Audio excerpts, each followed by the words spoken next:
Okay, so anyone remembers what we touched upon last week?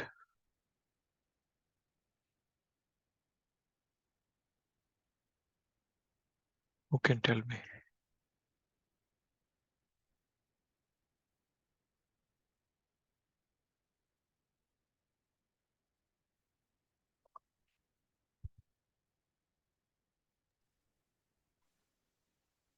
Hare Krishna. Hare Krishna. One of the things that we spoke about were the four kinds of people who don't surrender. The foolish, the lowest of mankind, the knowledge stolen by illusion, and the atheist. And the first three are non-devotional, but the last is anti-God, against God. Thank you. Yeah, that's a good point you bring out. Three of them were not devotional, but the last one is a anti-God. Yeah, very much like Hiranyakashipu. Thank you. Yes, for Chaturvidha Bhajante Mam. No, that was the second verse. Yeah, but yes, four kind of people who are intelligent, and four kind of people who are sukritino, who are doing good pious activities. So what were the four kinds who were doing the pious activities? Anyone? Chaturvidha Bhajante Mam, Jana Sukritino Arjuna. Who are those four? Anybody remembers?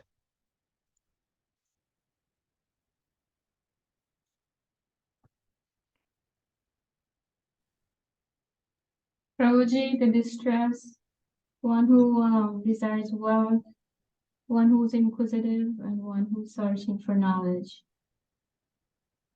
Yes, Artho, Jigyasur, Artharthi, Jnani. Yeah. And then Krishna further expands that all four are, Krishna is happy with them. But then the last one, the Jnani, is Krishna's favorite. And then he expands upon that in the next verses. That person is doing Eko Bhakti. Eko Bhakti Vishishyate. And by association with pure devotees, all four of them become pure. So association is very important in this whole process. Right? So Jnani was stressed upon, yes.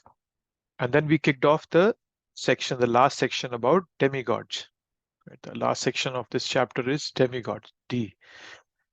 So I think we touched briefly upon verse number 21. So let's see. So we have around 10 more verses. So we'll try to wrap up all of them today. I'm in everyone's heart is a super soul. As soon as one desires to worship some demigod, I make his faith steady so that he can devote himself to that particular deity. Okay. So this is the verse number 21. So Krishna is going to start about here.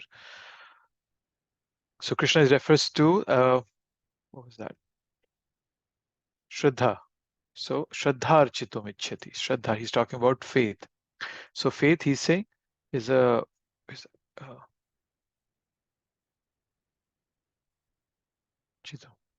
yeah, his faith so steady so that he can make a particular deity. So he can devote himself to that particular deity. Yeah.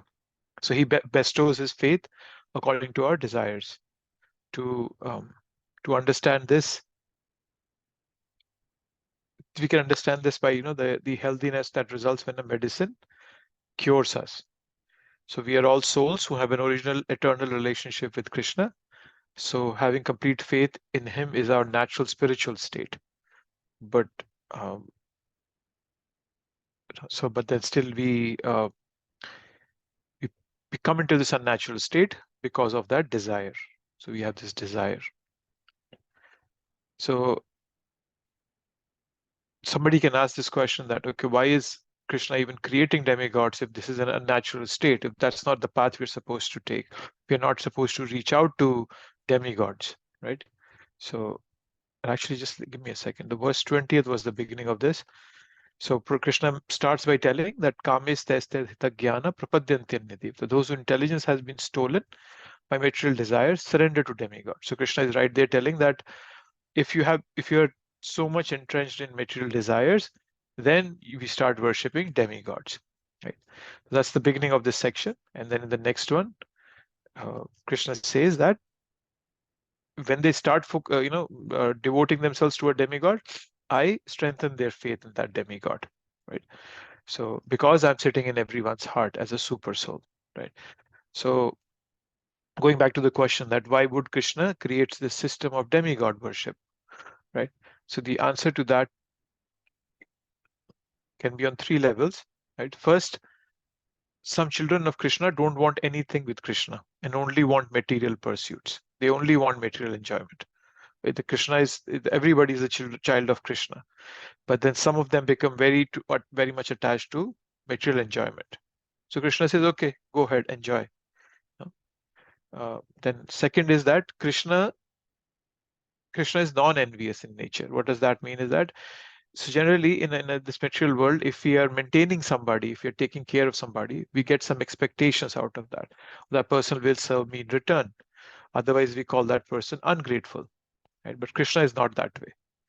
You know? Krishna, somebody might say, hey, Krishna, why do you even maintain this demigod worship if people are not coming back to you? So Krishna says, no, I'm not envious of my children. They wanted it, so I'm giving it to them. It's okay. They don't understand me yet, but I'm hoping even through this path, they might come and understand me eventually. So that's the second reason. And then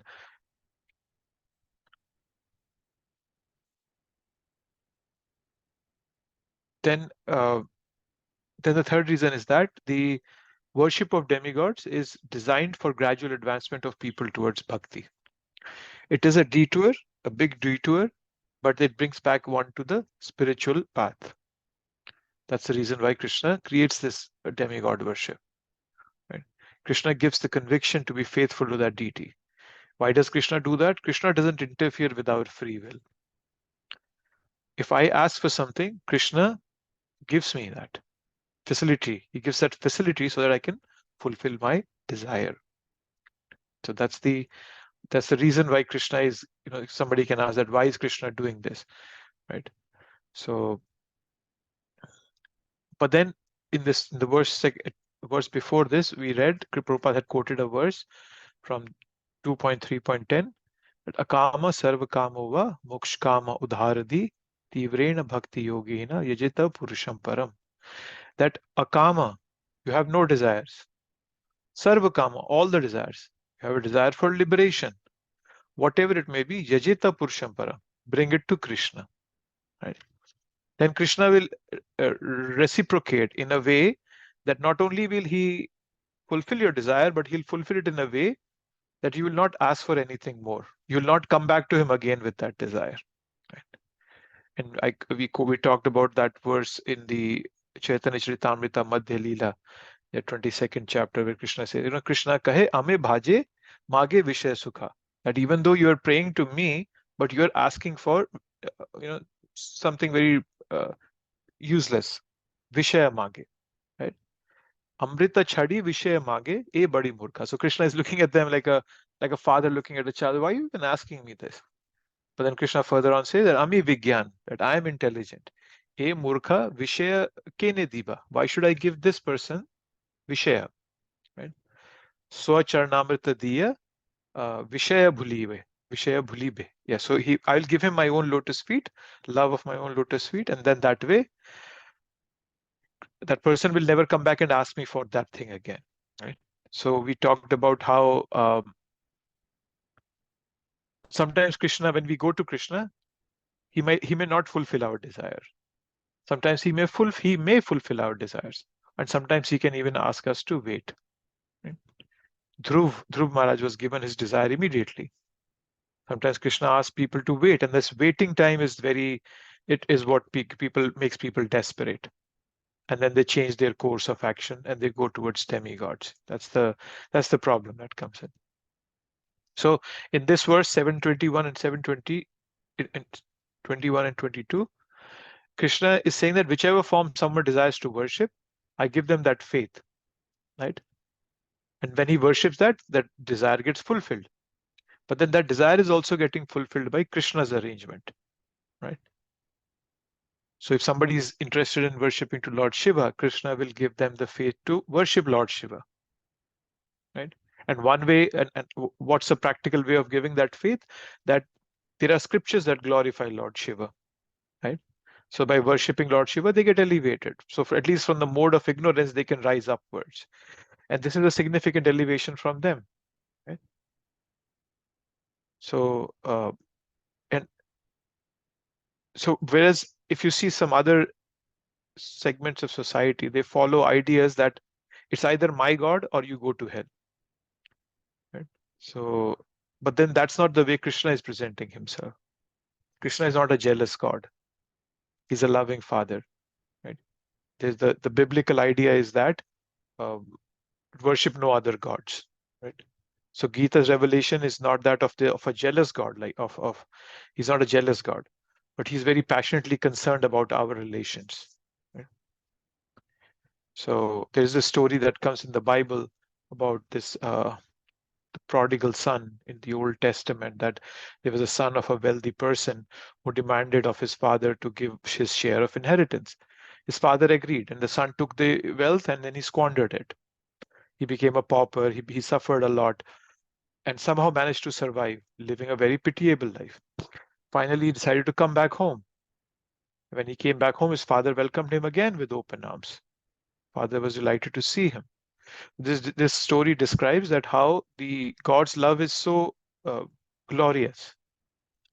He welcomes us back without question when we come back to him. Right? So and Gita explained to us that the God's love is so glorious that not only he just welcomes us back when we return to him, but he also works for our well-being when we are away from him. Right? So that's the beauty of the philosophy that Gita is giving, and Krishna's love for us. Right? So these devatas, they're like ministers, right? When the soul, or when as the prodigal son, I have gone away from Krishna, right? And I'm not ready to come back to him or to surrender to him. Then the devatas, they act as representatives to whom the soul can connect to worship and then gradually come back to Krishna, can gradually elevate it. So for that purpose of intermediate elevation, the devatas are glorified so often. Right? That's sometimes we have this question, right? That why are devatas so much glorified across scriptures? So the reason is that because our scriptures are all encompassing. They're not just meant for one class of society, they're for everybody. Anybody in any stage of life or consciousness can pick up something from the Shastras and elevate himself or herself. So all inclusive. Bhakti, the philosophy of Bhagavatam and Bhagavad Gita is all inclusive. Nobody is to be left out. No one's left behind. Everybody come along. It could be an animal. It could be a demigod, Brahma, anybody. So everybody can come together and they can come back to Krishna. Because we all are Krishna's children. We are at different levels of ignorance against Krishna or of Krishna. That's kind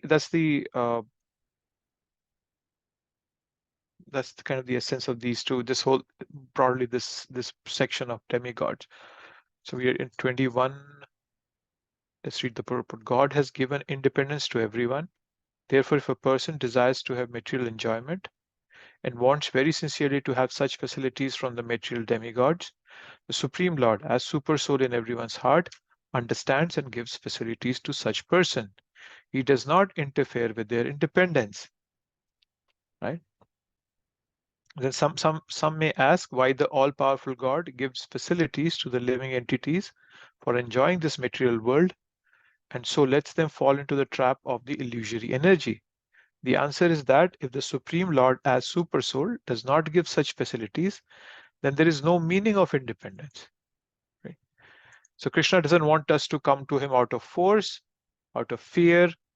He only wants us to come to him out of love. That will seal the deal. That will make the whole relationship permanent. Otherwise, it will not. Okay.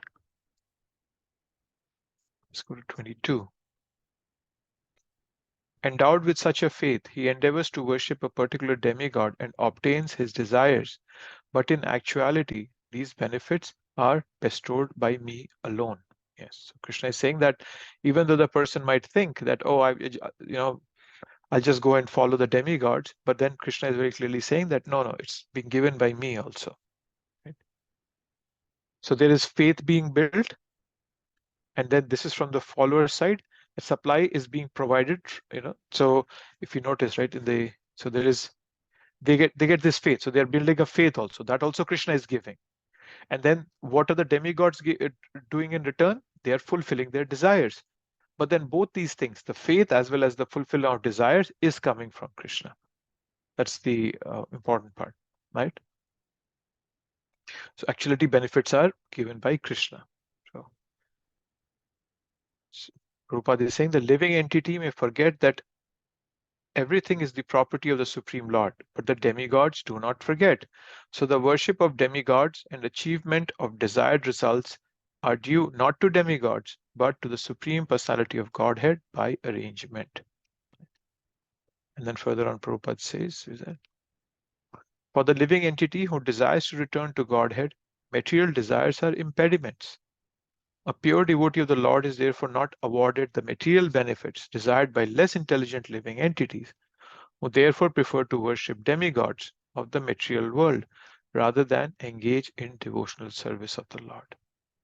So for people who are desirous of going back to Krishna, their material desires are not full. They're impediments, and Krishna does not fulfill them. So that's the that's why people don't go. We just talked about it. That the reason people go to demigods is because they know that Krishna might or might not fulfill their desires. Right. So, but then the question comes that we all still have desires. So what should we do about them? So going back to that verse 2.3.10 that was given in the 20th verse, where Krishna is saying, Akama, sorry, not Krishna. We are being told in the Srimad Bhagavatam, Akama sarva kamova moksha kama udharati. We go to Krishna. Okay. Right. So we talked about those three reactions, right? Sanctioned. We're sanctioning by Krishna. When Krishna sanctions some desire, he's also simultaneously purifying us. He might not sanction it, or he will ask us to wait. Right. So next time we have a desire, we go to Krishna, whether it is a material desire. And what will we say to Krishna? We make a prayer to him. We say that, Krishna, if you may so desire, please take care of this desire that I have in my heart. I'm not able to overcome it, so I'm leaving it to you. But there also we let him decide what is right and wrong. Sometimes we notice that we pray a lot to Krishna, but Krishna doesn't take away those desires. They keep bothering us for a long, long time. So sometimes Krishna is waiting for the right moment to take it away. If somebody pulls off the bandage when your wound has not been healed, it can actually make it worse. So that's Krishna knows best when to heal when would the taking of the bandage would be a right point. So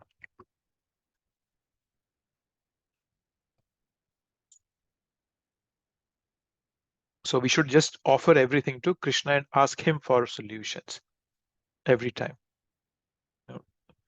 All these senior devotees, when you see these Prabhupada disciples, they always engage in praying. They always say that, okay, yeah, I can't solve this problem. Let's do a prayer. Let's make a prayer. Let's ask Krishna for help. And that's what our attitude should be, always asking for Krishna.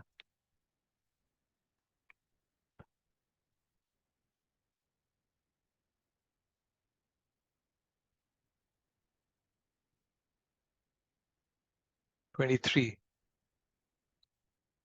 Men of small intelligence worship the demigods, and their fruits are limited and temporary. Those who worship demigods go to the planets of demigods, but my devotees ultimately reach my supreme planet. Right? So we said, Devan Deva Yajo Yanti, Madbhakta Yanti Mamapi.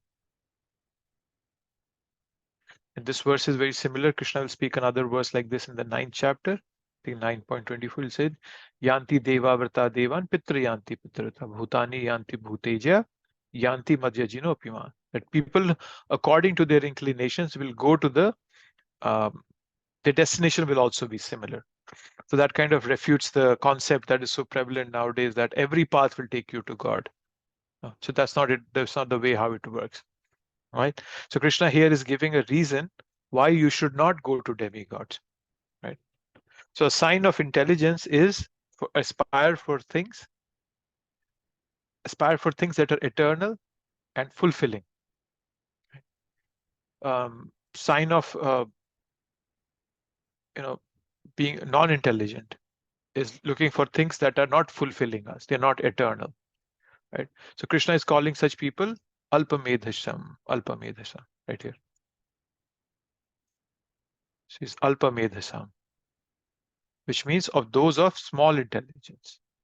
These people have small intelligence, so they're called alpamedhasam. So later on, Krishna will talk of impersonalist, and he will call them abuddhaya. Abuddhaya means no intelligence. So it's like a change of words, but then it means a lot. That Krishna is saying that even if you're worshipping demigods, you're slightly higher than those impersonalists, right? So we'll talk about it more later on. But then why is Krishna calling these people alpa medhasam? Because their fruits are limited and temporary. Their fruits are limited and temporary. It's a temporary thing. So so that is why Krishna is calling them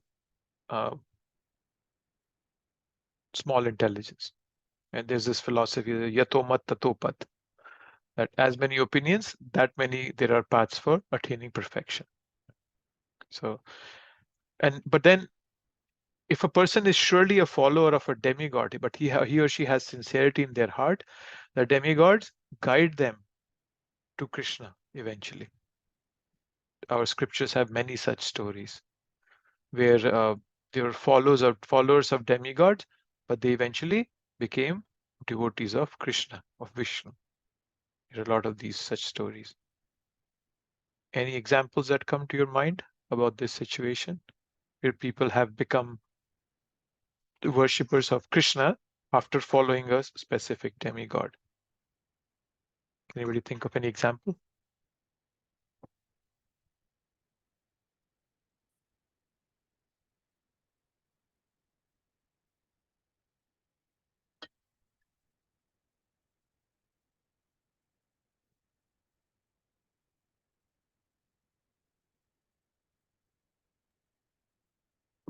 Lord Hanuman. Lord Hanuman. Who was he praying to? He was praying to Lord Rama, but eventually, in the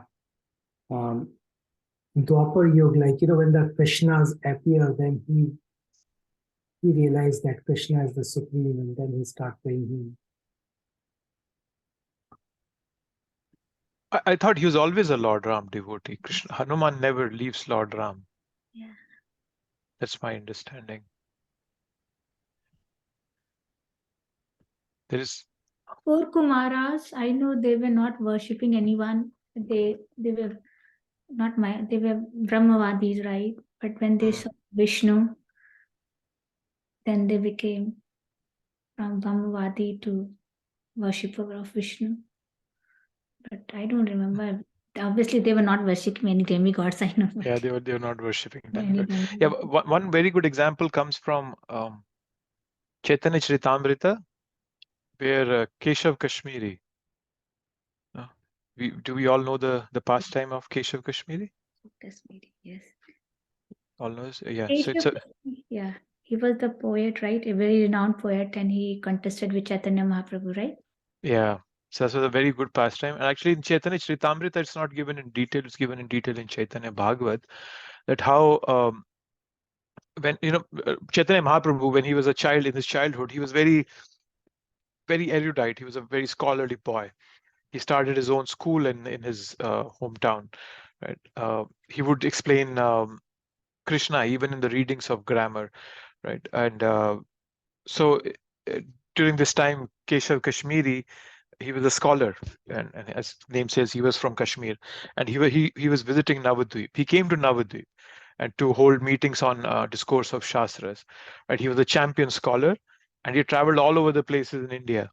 And last he came to Navadvip, and most of the people just left the city that day because they're thinking they didn't want to be humiliated by him. And then he comes to know that Chaitanya Mahaprabhu, or Nimai Pandit as Mahaprabhu was known at that time, is a very erudite scholar. So he goes to him. Right? And Mahaprabhu is Krishna himself, so he knows what's going on in the other person's heart. So he asks Keshav Kashmiri to recite some verses on Mother Ganga, to write about. So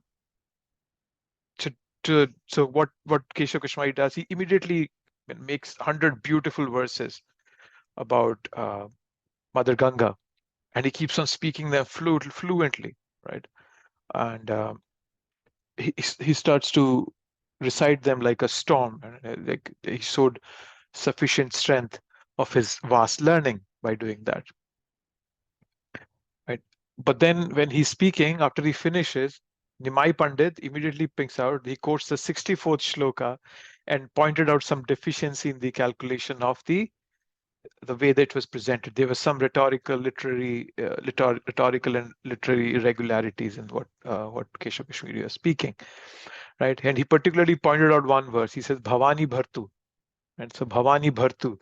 So Bhavani means the wife of Shiva, and who else can be her bharta or her husband, right? So he's saying that when you bring these two words together, they convey opposite meanings, right?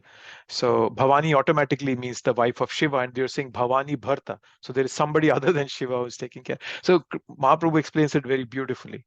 And then Indy also points out some other discrepancies in the shloka. And he was at once astonished that how can a student of grammar, Keshav Kashmiri, that how can a student of grammar be so erudite and catch a mistake in one of the verses out of the 100 which he just quoted, right?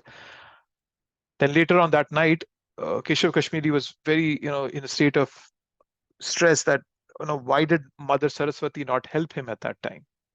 Because he had a boon from Mother Saraswati that nobody will be able to stand in front of him when it came to these literary competitions. So he was deep in a state of stress and anxiety, and then Mother Saraswati comes and tells him that, my son, even I cannot open my mouth in front of my own Lord.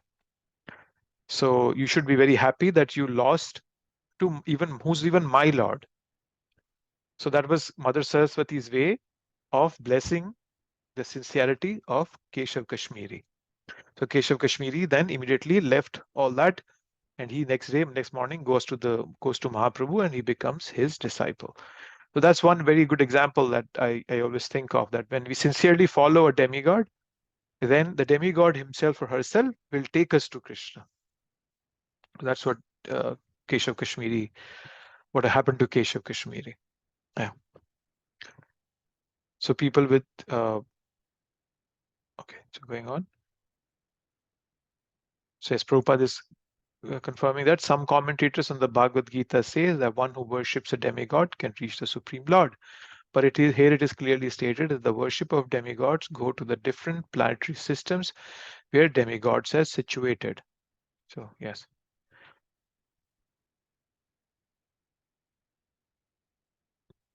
Worshippers of demigods are less intelligent because they don't know to what part of the body food must be supplied. So Prabhupada is highlighting that, yes, some people can say that, okay, if demigods are a part of Krishna, so then why wouldn't people eventually reach Krishna? It is because people don't understand that relationship. Demigod worshipping by itself is not wrong. But what is wrong is that with what intention we are doing it. And same goes with our rituals. There are so many rituals that we do. Sometimes we have to do rituals for the happiness of our family members. But we can do those rituals also being Krishna conscious. So the consciousness matters, the intention matters a lot. Right? What is going on in the heart of that person.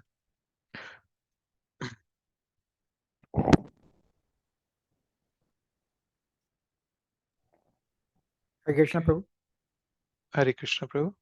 Probably just one question about this verse. So I've heard, and I don't know if it's true, that some people continue, even coming to Krishna consciousness, they continue to worship the demigods because they fear that they may get punished or something by the demigods. Is that, I guess, one reason why people also continue, or? Yes, that is one reason why people continue.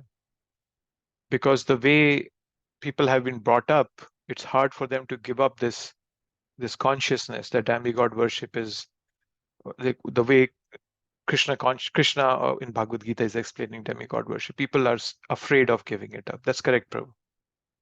Right? People do that.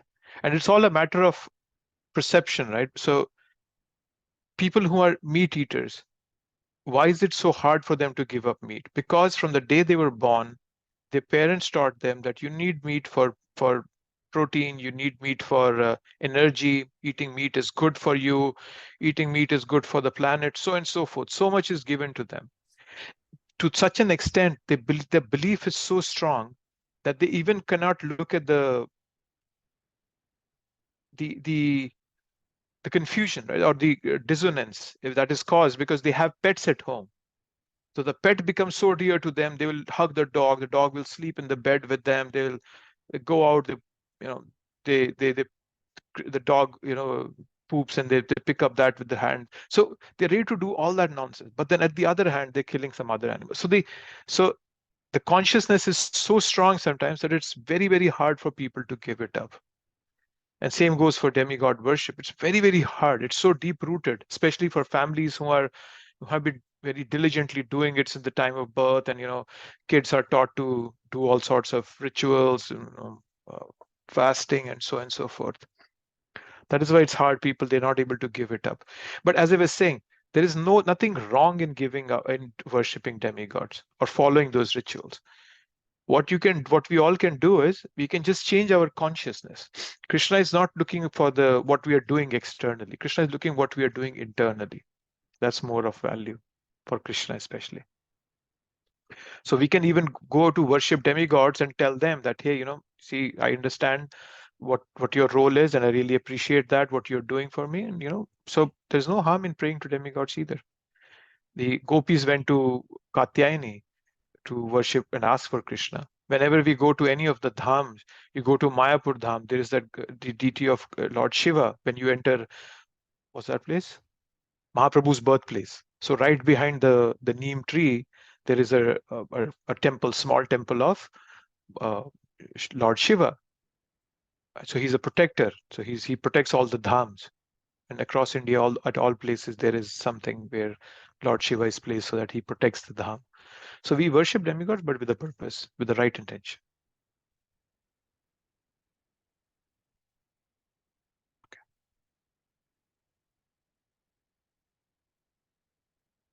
Okay, so this was about demigods. Okay, so these three verses were primarily had strong descriptions of demigods. Anything on your mind about demigods that you want to talk about, or anything that you have any doubts about? We are clear about role of demigods, position of demigods, and the purpose of demigod worship. And I think it's important to understand that the devtas or demigods do not grant the liberation. That's a good point. Yes, true. They do not grant liberation. And even, the Laghu Bhagavatamrit. The Laghu Bhagavatamrit mentions that how only Krishna can, offer that liberation. So even when Hiranyakashipu was killed, he had to come back he had to take another life as Shishupal, and then only he could be liberated or went back to home. But yes, demigods for sure. Yes, demigods cannot liberate us. They are like the uncles who spoil the children, right? Some uncles come and, if you go to your father and say, Dad, can I have a chocolate? And your father will just slap you and send you back away because he knows that your teeth are rotting. But if you go to an uncle and say, Uncle, can I have a chocolate? Oh, my son, here, you go take a chocolate. The uncle will not see that that child's teeth are rotting. So that's like the demigods are like our uncles. We go to them with love and say, hey, please give me this, and they give us. One other question. Yes. So even when they're doing yagas at the temple, I see that they have, or they invoke Lord Ganesha in the beginning of, the fire sacrifice. So how do we, we say not to I guess, in a sense, not to pray directly to the demigods unless we're asking for, maybe bhakti for Krishna or something like that. But how do we explain this when, people that doesn't understand, the reason why we're doing it? Sorry, Prabhu, I didn't understand your question. So you're asking that how do we explain to people who think we are doing demigod worship? Is that what you're saying? That's correct, Prabhu, because we see this, and I see it in various pujas where they in the beginning they invoke Lord Ganesh. Yeah. I think that's a completely, or not completely, but slightly different situation. That how can you explain somebody what you're doing, and not everybody is in the right frame of mind and mindset to understand what we all are doing, and that's okay. Different people come to the temple with different intentions, and they all have a different set of skills and different sets of offerings to Krishna. So sometimes some people question that, hey, why do only rich people get to do what do you call that? Achman? Sorry, no. With bathing the deity, sometimes we do that, right, on festivals. So why do only people who pay for it get to do it? Why doesn't everybody? So it's just because those people have that skill set. They have money that they can use for Krishna service, and Krishna is accepting everything. So we don't necessarily try to explain anything to anybody that, hey, until somebody comes and obviously asks you that, why are we worshipping demigods? Then you can surely explain them. For example, for Ganesha, right, there is a verse in the Brahma Samhita which says, Yat Pad Pallavam Yuvam Viridhaya Kumbha Dvandve Pranam Samaye Se Ganadhi Raja. Ganadhi Raja is Ganesha. So that's the 50th verse of Brahma Samhita. So what there is saying that he holds the feet of Krishna on his head, and to obtain that function, the power of his function to destroying all the obstacles in the path of progress in these three worlds. That's why he's being prayed to in before anything, so that he can destroy any obstruction that are coming in the path. So depending on what the person's intention, inclination is, status is, in status when I say consciousness, you can explain it in different ways, Prabhu. But generally we try to avoid that, not try to get into a discussion, or because I don't know how they might interpret it. It could be a very specific situational thing, Prabhu. You'll have to decide, understanding who the person is, what his position is, how you want to answer that question. Hare Krishna, Prabhuji. Sure, just 1 minute, Mati. Did that make sense, Prabhu? Or I'm not sure if I fully understood your question. Yes, you actually answered it. From what you said, the Lord Ganesh, in the beginning of these prayers, I guess we ask that he remove all the obstacles. Yeah. And I just wanted like an explanation, because people sometimes ask, you guys don't do demigod worship, and why are you praying to Lord Ganesh now in the beginning of your prayers? So that you answered the question. Thank you, bro. Yeah. And sometimes even, this is something somebody else asking you, but I have had doubts of my own even. I went to India once, and somebody gave me prashadam from a demigod. Now, should I take a prashadam of a demigod or shouldn't I? Because that might also be, it's not been offered to Krishna.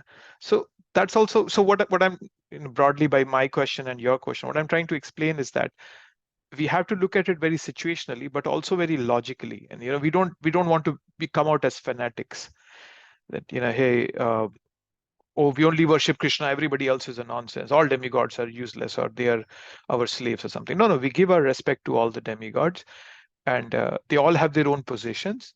We worship all of them accordingly, and somebody gives us a prasadam, we just pray in our mind that, hey, hope this increases my bhajan towards Krishna, Shri Krishna Pritaye. So it helps me that. So we just have to look at it in a very broader perspective, and on a very occasionally, what occasion it is, whom we are talking to. Yeah. So it differs from situation to situation. Yes, Madhu, you had the thought. Sorry, were you saying something, Gopal Prabhu? Did I I was interrupt you? saying thank you, Prabhu. Okay, yes, welcome. Yes, Shalini Mati, you were saying something? Yes, Prabhuji, also on the similar lines. So in my temple, right, I have Garanita Hari, and then also I used to have demigods like Ganesha and Lakshmi and Lord Shiva, along with Parvati, Ganesh, and Lord Goddess Durga. So when Devkidasi Mataji came to my house and she stayed there, she shared that you don't need to have all this in your altar, you know. You have Krishna, and anyways, we all know that demigods also pray to Lord Krishna. So you don't need to have all those. You just take it out, all of them. And then obviously I just took all of them, and now it's only few of the like Jagannath, Baldev, Subhadra and all that, but not demigods in my temple, in my altar. So, but somehow I still very strongly believe whenever we are starting any work, any Shubh Karya, like in the North India, we always remember Lord Ganesha, right? Because we have read in the Shastras how it all happened, that Lord, everything that's taught auspiciously, it has to go through Lord Ganesha, right? We had a story about it, how he took parikrama of Lord Goddess Parvati and Lord Shiva, instead of going all the world all around, right? When there was a competition going on with that. So we have that belief in us, and that's all stated in the Puranas. It's not like some myth or something that we are talking about. So that belief is very strong in us, that whenever we start any auspicious activity, we always say Om Ganeshaya Namah. So something is there, even though I know Krishna is the Supreme Personality, I have that understanding, but I still cannot forget that whenever you are starting anything auspicious, Lord Ganesha also needs not to be forgotten. But not taking out of the altar completely means I sometimes feel like, am I disrespecting them? Means because I used to be a very I used to worship Lord Shiva for almost 17 years of my life before I came to Lord Krishna. So you are a good example, right? Somebody you should have put your name in the story. So with that said, so sometimes you feel guilty, right? I do understand all demigods are very elevated soul. They cannot be compared to jivas like us, even though they are jiv tattva, but they are very elevated soul. They have earned that. So we all have that understanding, but somehow you feel like somewhere down the heart, I feel like, am I doing right? Means taking out completely the demigods whom I had been worshipping for so long, especially Lord Shiva. And so something, but then when you hear pure devotees like me, senior devotees like the one who come to your house and then they completely outrightly say that, oh, not needed, you are having Nitya Gaura Hari. And then when you're worshipping them, it's all taken care of. So somehow I just... You bring out a good point, Mati, and I can share my experience. Obviously, I'm also comparatively very new to Bhakti. People, we all have our own moods. Okay. We are individual living entities. We have individual relationship with Krishna. We have our own moods. And some people, like for example, Prabhupada, right? Prabhupada would, if you have seen some of his pictures, he would wear a ring, one of those stones. So somebody can ask him, right? Oh, you are pure devotee, and why are you wearing these stones? Why are you having faith in these nonsense things? So it's not that pure devotees just give up everything and say, oh, everybody else is useless and I am the pure devotee, or Krishna is the only source. But going back, saying what I was started with, we all are individuals. We all have our own thoughts. We all have our inclinations, right? So we don't necessarily have to accept everything. When we grow in bhakti, a time comes when Krishna from within your heart will start guiding you. Paramatma sitting from your heart, right? So when we keep practicing bhakti seriously, the 3S, what was the 3S? Sincere, serious, and strict. When we just keep those three things, everything automatically starts to be revealed to us, right? That's organic. Bhakti is very, very organic. Sometimes, like for example, you're saying that you respected a senior devotee and you kept those things away. Still in your heart, you have some desires, right? Your inclination goes, oh, am I offending them or not? So going back to my original thought, we all are different. We don't necessarily have to strain ourselves to follow one particular mindset or one particular consciousness. So it's not that. ISKCON is very vibrant. It's a very, very vibrant culture. And Prabhupada has defined it in a way that we all can live in this big house with whatever thoughts and inclinations we have, as long as we are following the basic curriculum Prabhupada has given us. Right? So I'll give you, and I might have given this example also in the past. And sorry if I'm repeating it. I went to India once when I, earlier on 2014 or 15, and it was Ekadashi, and I had fasted the whole day, and my mother was cooking it. There was some festival also that same day, and she cooked these very opulent food for, she knew what I like, some puri and chole and all that. And I, like a smart ass, I said to her, "Oh, I only eat Ekadashi prasadam today. I won't eat all this." And I left it, and I went to the temple and I ate Ekadashi Prasada. I came back, and then when I came back to US, I was talking to my mentor, and my mentor said, if I was you, I would have eaten your mother's food.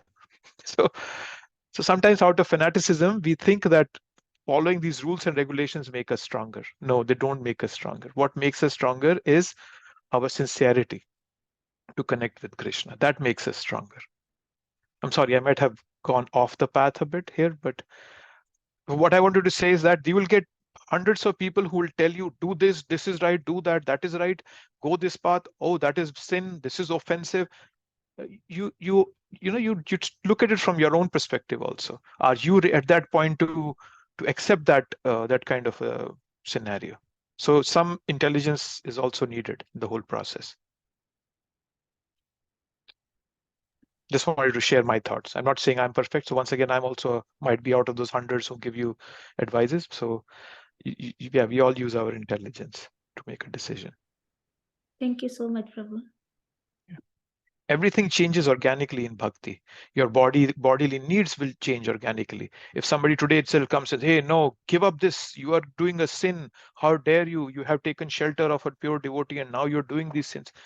I'm not ready. My body, my mindset is not there. I'm trying to improve, but I'm not there.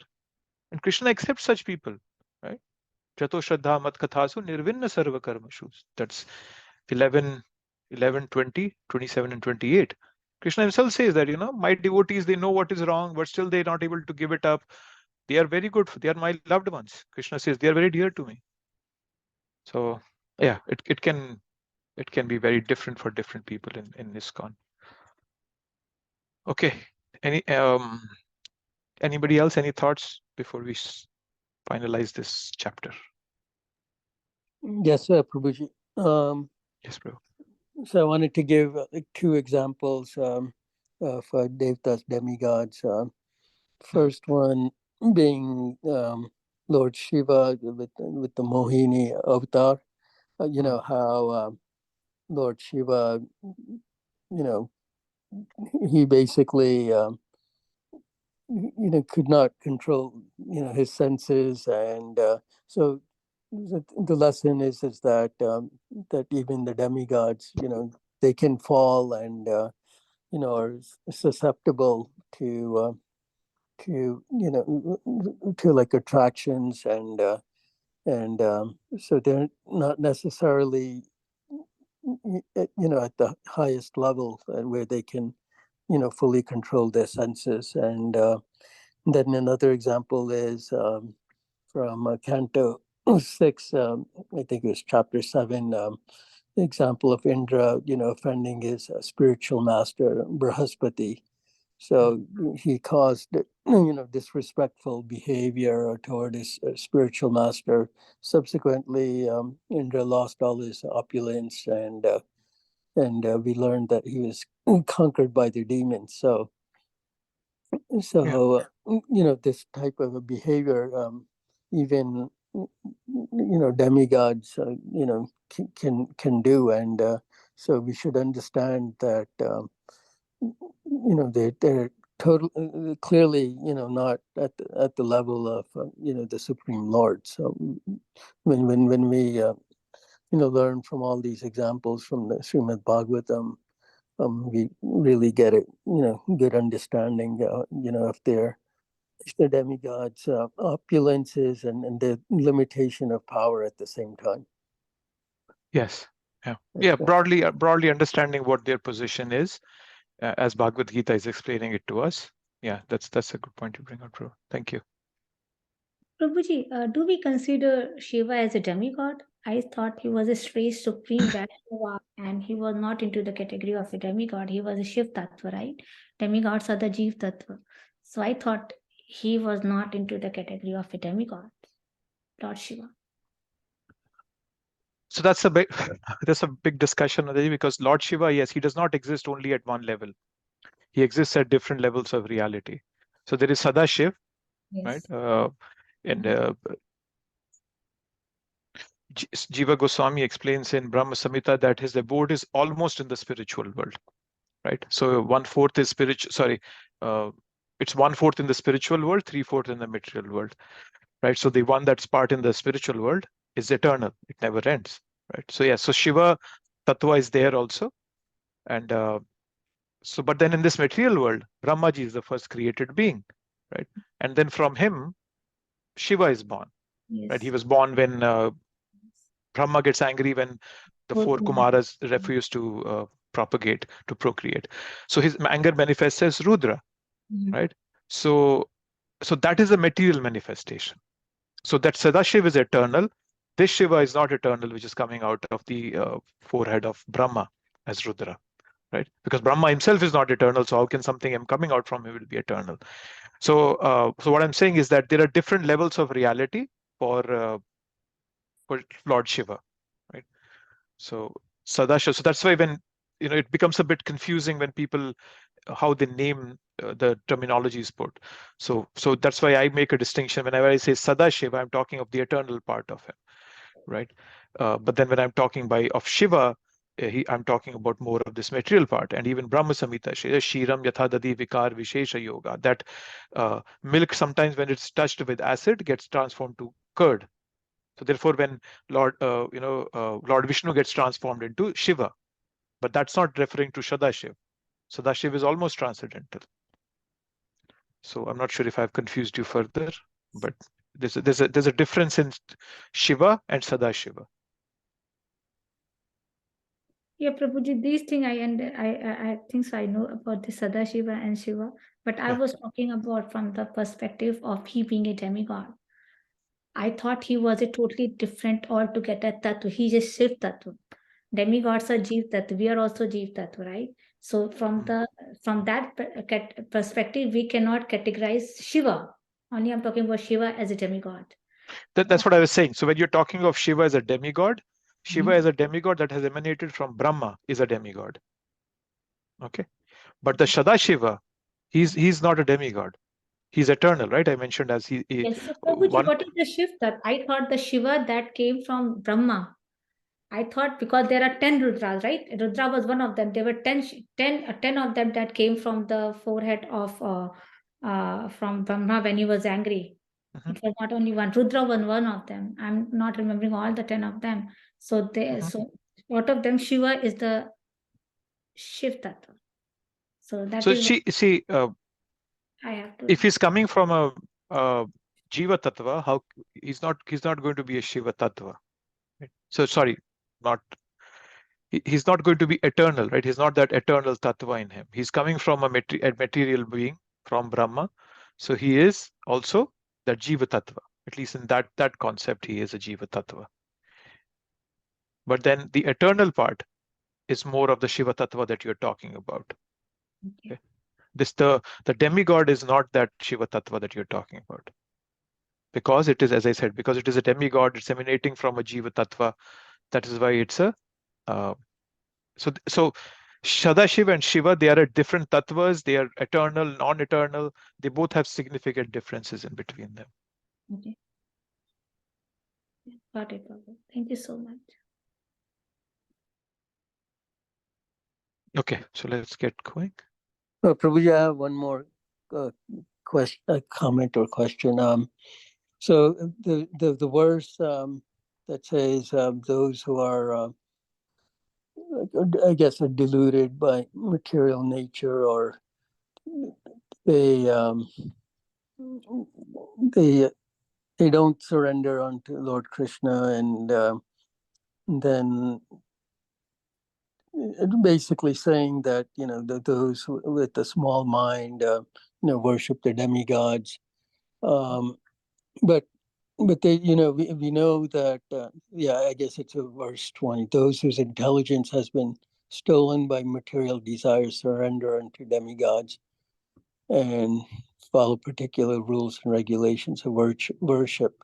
But they're like millions of people, worshiping demigods. They're born, their families are worshiping, like, for example, Lord Shiva, and especially those coming from like a Brahminical background, may be worshiping Lord Shiva. So how can we really say that their intelligence has been stolen by material desires? How can we make a broad categorization like that? So just wanted to get your thoughts about that. So see, it's not, I wouldn't call it they're doing it for material. More broadly, we should look at it that their surrender is misplaced. Look at it from that perspective. Yes, Krishna is saying here that that stolen by material desires, surrendered to the demigods. So material desires just doesn't necessarily mean that it's only about wealth and car and house or all that.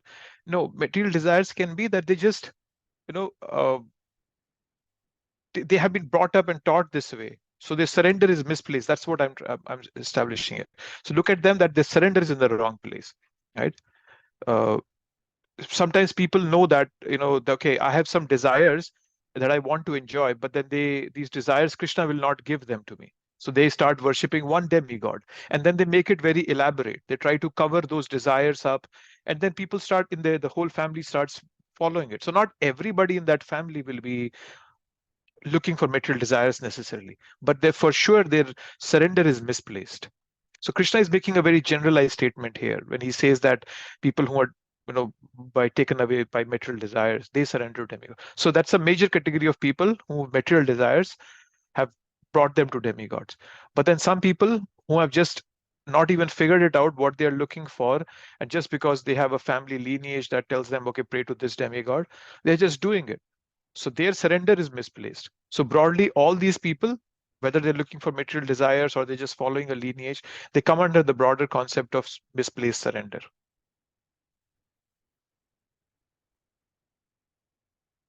That's the way I see it, Prabhu.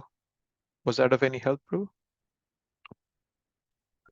No, I'm just questioning. So we're saying here that everyone who worships demigods, their intelligence has been stolen by material desires, and Yeah. thus they surrender unto demigods. That's what looks like the interpretation here. Yes, but then the other part of the verse is also Krishna is saying they follow the particular rules and regulations of worship according to their own natures. So you're talking about people who are following some certain rules and regulations, and they might not seem to be looking for material desires, but then their surrender is still not in the right place, and they're just following the particular rules and regulations that have been given to them by their families, right? By, let's say, their parents taught them, their grandparents taught them. So it becomes a part of their nature that, hey, I'm a Shivite because my family worshipped Shiva from the past 10 generations. So it's become a part of their nature, right? So, yeah, but it doesn't necessarily mean that their intelligence has been stolen by material desires. That's my whole point. but then intelligence, stolen intelligence by material desires. So material desires, it just doesn't mean that you, as I was saying, you're only looking for money, wealth, and all that. Sometimes material desires could be very subtle also, right? So why are we not praying to Krishna? If you look at it broadly that way, there's a verse that will come later on. Ichha-dvesha samuthena dvandva-mohena bharata. This whole world is entrapped in this consciousness of ichha and dvesha, desire and envy. So Krishna in one sense also says that everybody in this world is envious of Krishna. So that's also a material desire, because where is that subtle envy coming from? That I desire something for myself, and which is against Krishna's desire. So that's also a material desire, which can be very, very subtle. So the word material desires don't just limit us to wealth, car, bungalow, beautiful wife, or beautiful husband, and all that. It can even be very, very subtle. which might not Okay. express itself. Okay. Yeah, and we'll Understood. come to that verse and we'll discuss it a bit more. The Ichha-dvesha, that's a very important verse of this chapter. Ichha-dvesha samuttena dvandvamohena bharata. Hare thank you. Krishna Prabhu, I too Hare have a little question related. Yes, Mataji. I just wanted to know that we know that Gayatri Mata is also in the category of demigod. But then how come we give the highest priority to Gayatri Mantra, especially when it comes to second initiation, like Brahmanical initiation? So why do we give importance to Gayatri mantra? Yeah. That's a good question, Adi. I don't think I've thought much about that. Just followed what Not what only Maharaj. that, Prabhuji, to add to that, not only that, Mataji was saying that even we should not be reciting this Gayatri mantra if you are not second initiated. So that was something very new I heard. How auspicious she sounded that Gayatri mantra. I was like, okay. Yeah. So see, once again, going back to what Mataji told you, I don't want to comment on that. It's just, as I was saying, people have personal inclinations, personal desire, a personal way of thought, but we all are individuals. We all have our own intelligence. Krishna has been asking us to use our intelligence. So we use our intelligence, and there is a verse in the 7th canto, where is that? 7:14:6, I think is the verse, where we are told that we should be okay men. Let me see if I can find that verse. I'm sorry, Achyut Radhe Mataji, let me come to your verse also. Let me just first give me 1 second, if I can find the verse quickly. Okay, Prabhu. Yeah, just give me 1 second.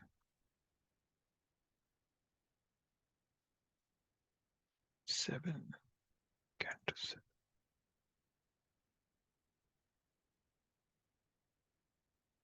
So, okay, so let me see if I can share this with you.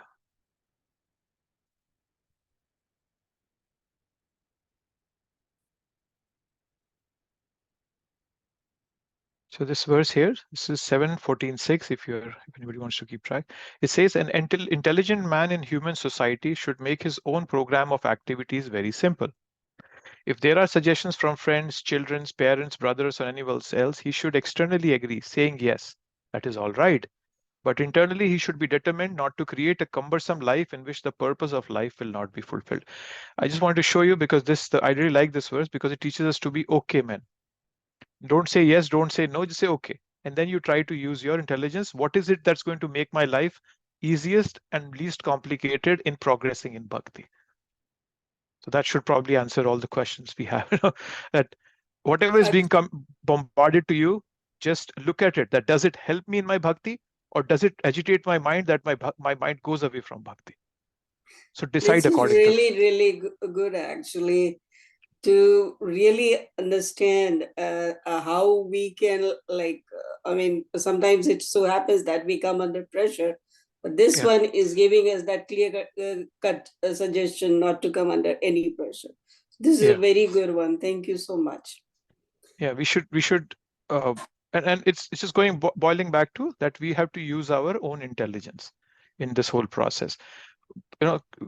That is why devotees are very intelligent people. They're extremely intelligent. They're like the cream of the society, because they know how to use everything for Krishna's service in the right way, and because they use their intelligence for that. So, yeah, but I was just curious to know why that highest priority is given. There must be something in it that really is given for us to embrace that Gayatri mantra so that we come closer to Krishna. Yeah. So that's why I was interested in knowing about that. I can look it up, Mataji, and can get more details for you. But right now, what the thought that comes to my mind, I was in my Bhakti Vaibhav class, the first verse of Bhagavatam, it said that the Srimad Bhagavatam begins with Gayatri mantra. Yes. So the word Om is the Janmadyasya Yata part. Savitur Swarat. So there's an actual description given that how each verse of each word of the Gayatri mantra directly correlates with the first verse of Srimad Bhagavatam, right? And it tells us that focusing on the absolute. So right, the first verse begins, Janmadya Sayata Anvayad Ataratas Chathircha Abhigya Surat, right? So the absolute truth is that from whom everything is emanating, and he knows everything. So all that, so there's a direct correlation of the Gayatri mantra with that first verse.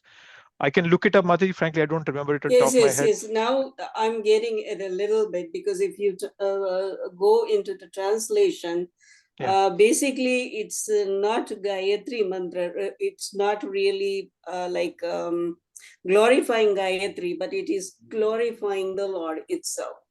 Now I get it. Yes. It's glorifying the Lord. It's glorification of Lord, not Gayatri. Yes. Because even the Gayatri mantra has the word Dhimahi, and the Srimad Bhagavatam first verse also had Dhimahi in it. And Jiva Goswami gives a very good explanation, and I remember reading it in my Bhakti Vaibhav, but I don't remember it on top of my head. I can look it up, and probably, Mataji, if I find a good answer, I can text it to you. Yes, but it's kind of a little bit explained. Now I'm getting it a little bit when you explain that about the Bhagavad and how it correlates to. And then I went back to the translations. So translation is glorification of the Lord, not Gayatri Mata herself. Yeah, it's not good. And then for us, for Gaudiya Vaishnavas, the whole Brahman initiation, we are told to chant the mantras 3 times. So they also include mantras for our spiritual master and also for Mahaprabhu. So the whole package is complete for us. It's not just, we just don't chant the Gayatri mantra. There are other 6 mantras also that we chant along with it. Yeah, thank you. So that's also. You're welcome, Machi. Hare Krishna, Prabhuji. Hare Krishna. Yeah, about the Gayatri mantra, that is mentioned in Bhagavad Gita 10.35, and it says that amongst the regulated poetry, the Gayatri mantra, which is chanted by the duly qualified Brahmanas, is the most prominent. The Gayatri mantra is mentioned in the Srimad Bhagavatam because the Gayatri mantra is specially meant for God realization. It represents the Supreme Lord. This mantra is meant for spiritual advancement people, and when one attains success in chanting it. Thank you very much for bringing this out, Mataji. Yeah, so this kind of alludes to what I was earlier saying. Prabhupada is he's solidified it for us, that Gayatri mantra is very much is meant for God realization. It represents the Supreme Lord. So going back there, so the first verse of Bhagavatam is also glorifying Krishna, and so Gayatri mantra is representing him. So when Lord Krishna, he says that in mantra, I am the Gayatri mantra. So is this the mantra what we chant after second initiation? Is this the same mantra? Well, Krishna is not saying that I am the best of the mantras. He's saying I'm the best of the poetry. Gayatri is the best of the poetry. Okay. So he's saying Gayatri Chandashamaham. The Chanda means a poetry. So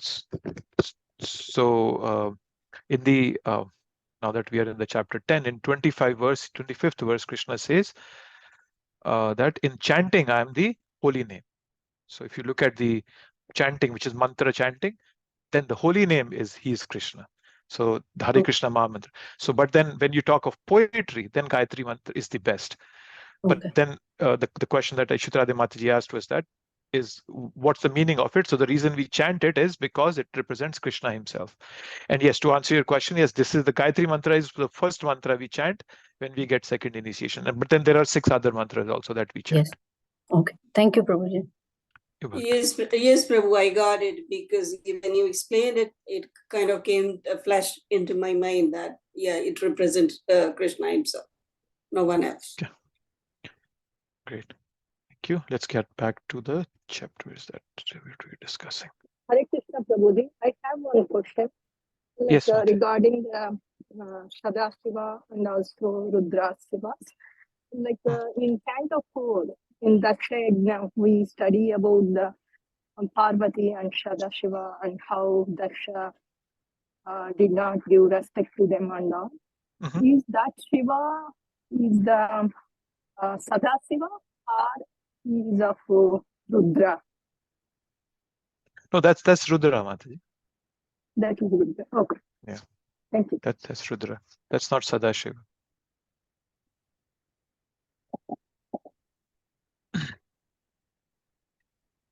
Okay, so we are at verse 24.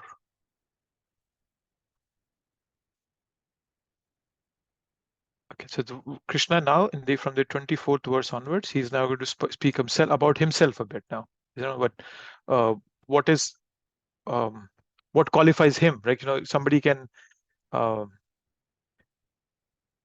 say that, okay, they have, sorry, I'm looking at the same word. Yeah, so that they don't know me, right? So it's now Krishna is kind of starting to bring back the focus on himself in this verse onwards, right? So he's talking about unintelligent men who say that I was impersonal before and have now assumed this personality. Right?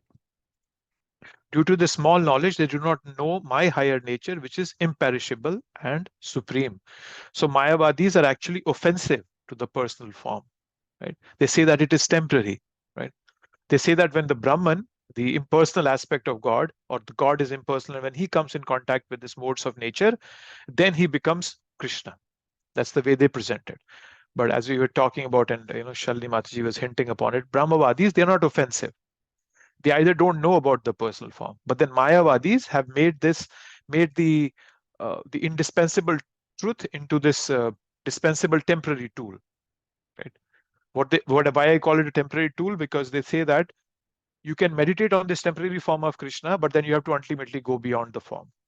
That is why Prabhupada was very critical to the commentary that Radhakrishnan, the once president of India, wrote, because that's what he said. You don't have to worship Krishna. When Krishna says "Man mana bhava mad bhakto madhyaji mam namaskuru," so he said that no, you don't have to worship Krishna. You have to worship the God who's sitting in Krishna. So in one sense, he was offensive to the personal form of Krishna. So Krishna is calling them unintelligent here, right? So he is abuddhaya, whereas earlier was alpamedasha. So in one sense, Krishna is saying that demigod worshippers are still okay, right? Because they acknowledge that behind this nature there is someone controlling them. They still have some concept of personal form, right? But then these these impersonalists are actually worse than them, because they are actually doing they are offensive to Krishna's personal form, right? So they are actually lower. So Alpamedasam was used for demigod worshippers, and for impersonalists, Krishna is using abuddhaya. So that's the way to look at it. So there are two paths that we can reach out. So right, there is an aroha pantha and there is an avroha pantha. So aroha pantha is ascending. I will understand using my senses and intelligence, right? So one of Krishna's name is, what's that? Adhokshaja. Right? So if you break that word apart, akshaja means knowledge born out of sense perception, and adhokshaja means one who pushes down the attempt to understand by sense perception, or in other words, one who cannot be understood by sense perception, right? So the impersonalists are trying to use their intelligence and their senses to understand Krishna. So they are trying the aroha pantha, whereas the other one is avroha pantha. So I practice with the process of faith, and through this process, the process of disciplic succession and knowledge, I will realize Krishna, right? So that is why the first canto, second chapter, Srimad Bhagavatam, is very valuable. It's very, very important, because we have such gem of verses there. Shranavatam Swakatha Krishna, Punya Shravana Kirtana. Hridyantastu Hevadrani, Vidhunoti Suhit Satam. Vidhunoti. Krishna is also called Vidhunoti because he cleanses our desire for material enjoyment. But when does he cleanse it? When we have developed an urge to hear his message, right? So Shranvatam Swakatha Krishna. And when does one reach to that position of hearing the message? It's because when we have a humble attitude, submissive attitude. Right? That's how we reach there. So Krishna is calling such people unintelligent, because they think that, oh, Krishna is formless, God is formless, but he's come into these three modes. So he's being affected by those three modes, and he's taken up a form of Krishna. Prabhuji, you said Arohapatha and Avrohapatha, right? Yes, Aroha and Avroha. So Aroha is ascending, which people try to understand by sense perception, by intelligence. Avroha is a descending grace. Bhakti, for us, for devotees, it's always a descending grace. It's not as if I can raise my hand and I can pluck the fruit and eat it. No. The mercy has to come from Krishna. That is why the mercy is causeless. So all we can do is we just continue to pursue that path, and whenever Krishna thinks that it's appropriate, he gives me his mercy. Aroha, Avroha. So Prabhu, just for clarification, what form are they referring to that Krishna came from? Impersonalists. They're an impersonal form. There's no form. So the impersonalists, they say that God does not have a form. So Mayavadis, right? Especially they're okay. That is also so Mayavadis. They are the ones who even though they know that there is a personal form of God, they still don't accept it, right? So how to say it? So Mayavadis are aware of the Bhagwan aspect, but they consider that as Maya too. That's what I'm saying. So the absolute truth is the same, right? The absolute truth does not change. There's just one absolute truth, right? So when you eat a gulab jamun, you see a gulab jamun, you smell it, the gulab jamun is the same everywhere. But depending on my proximity to that, I might understand it differently, right?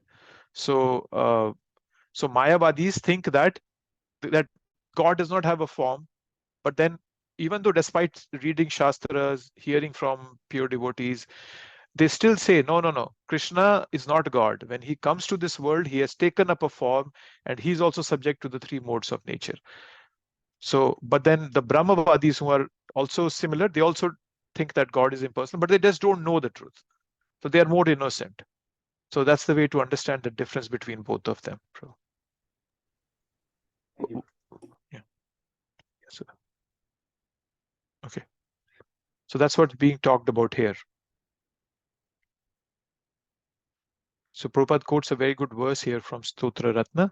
Read the translation. My dear Lord, devotees like Vyasadeva and Narad know you to be the personality of Godhead. By understanding different Vedic literatures, one can come to know your characteristics, your form, and your activities. And one can thus understand that you are the Supreme Personality of Godhead. But those who are in the modes of passion and ignorance, the demons, the non-devotees, cannot understand you. They are unable to understand you.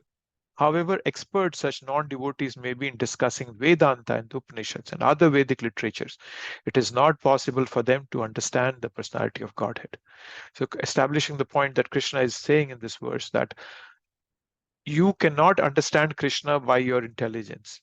If I could wrap my head around Krishna, then I become bigger than Krishna. So Krishna is only understood by submissive service. That's all.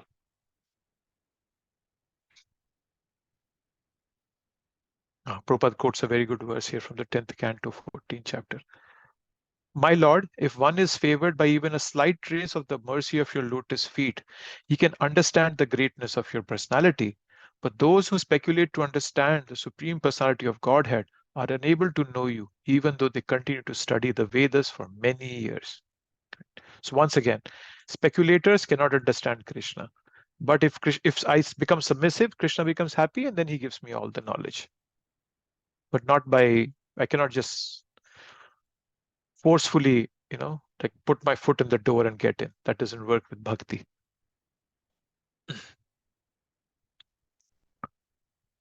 Okay, so this is verse number 25. So now, I am never manifest to the foolish and unintelligent. For them, I am covered by my internal potency, and therefore they do not know that I am unborn and infallible. So here now further, Krishna explains why he is not understood. Right? So why is he not manifest to everybody? Because Krishna reserves the right to disclose himself to anyone. Because Krishna reciprocates to our desires, not according to our spoken desires, but according to our overall mentality. He's looking at our overall consciousness.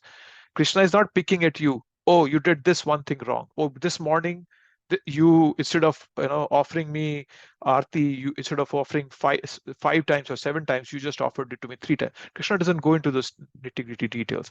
He's just looking at our overall mentality. If our attitude is not of dependence, we don't get access to Krishna. We need an attitude of compliance, not of defiance. So here Krishna is using the word, where's that? Yogamaya. Okay, so the word Yogamaya. So there are 2 types of Maya, Yogamaya and Mahamaya. You will come across these words in many places. So Yogamaya is an illusion that increases devotion. In the spiritual world, Yogamaya exists. So that is why when they say, right, that Yashoda Maya was running after Krishna with a stick and Krishna was crying, and we sing the Damodar Ashtakam in Kartik month, that was an actual thing happening. Krishna was actually afraid. So he was under the Yogamaya. And the reason Yogamaya was acting there, to enhance the pleasure of Krishna and his devotees in the spiritual world. But then when that same Yogamaya comes to this world, it becomes Mahamaya. Right? So Mahamaya is what puts me into illusion, that keeps me away from Krishna. So Yogamaya, spiritual world; Mahamaya, material world. Yogamaya increases devotion; Mahamaya takes us away from devotion. So, Krishna is using the word Yogamaya here because he's talking about himself. And when he is on this planet Earth, he was only visible to some people, right? So that is why he's saying that he's not manifest to the Mudhas. So when we go to different dhams, right, to the degree we have spiritual vision, we will be able to participate in the rasa. That's something to understand. It's not like if somebody tells me, I always, whenever anybody tells me that Vrindavan, the pastimes are still going on, I go to Vrindavan and it just looks to me like a similar town, any other town.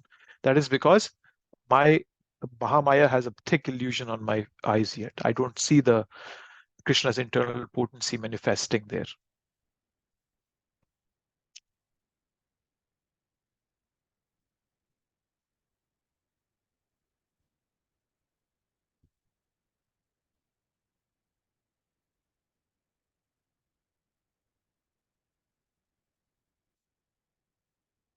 Okay.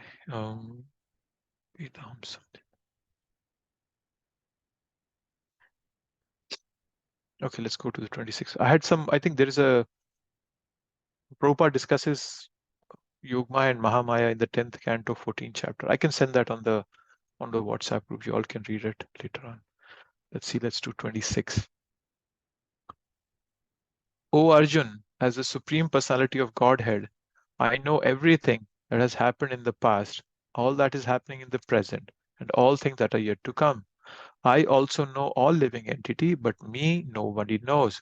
So someone may say that people don't understand Krishna, but how much does Krishna know himself? So Krishna is saying that I know the past, present, and the future. The Prabhupada in the purport says that even anyone with a material body cannot remember his past life, nor can he foretell his future life, nor can he predict the outcome of his present life. Therefore, he cannot know what is happening in past, present, and future. Unless one is liberated from material contamination, he cannot know past, present, and future. So people who are liberated from material contamination can know their past, present, and future. Vyasadeva knew his past, present, and future. So that's one thing I was saying, right? And then Prabhupada says, Krishna is like the sun and Maya is like the cloud. So sometimes the clouds covers the sun, but it's not that the sun is gone away. It's just been covered. It's covered from my vision. The sun is exactly where it was, but just my vision has been interfered with. But actually, the sun is still there. So similarly, Krishna is still there, but Maya is covering, bringing that curtain in between me and him. But the Krishna is always shining like the sun. Right? So now somebody can ask this question, and we'll wrap up after this verse. But somebody can ask us this question that Krishna knows the past, present, and the future of everybody. So then why doesn't he protect us? Why does he let us do wrong things? So yes, Krishna knows So when we call Krishna omniscient, omniscient means knowing all.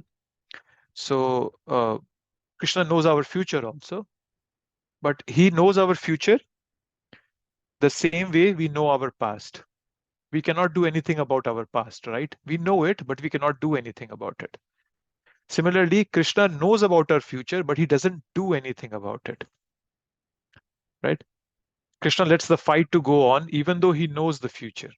He's doing his Leela. We should not unnecessarily worry about anything. So what it means is that Krishna knows everything, what's going to happen, or even more like that.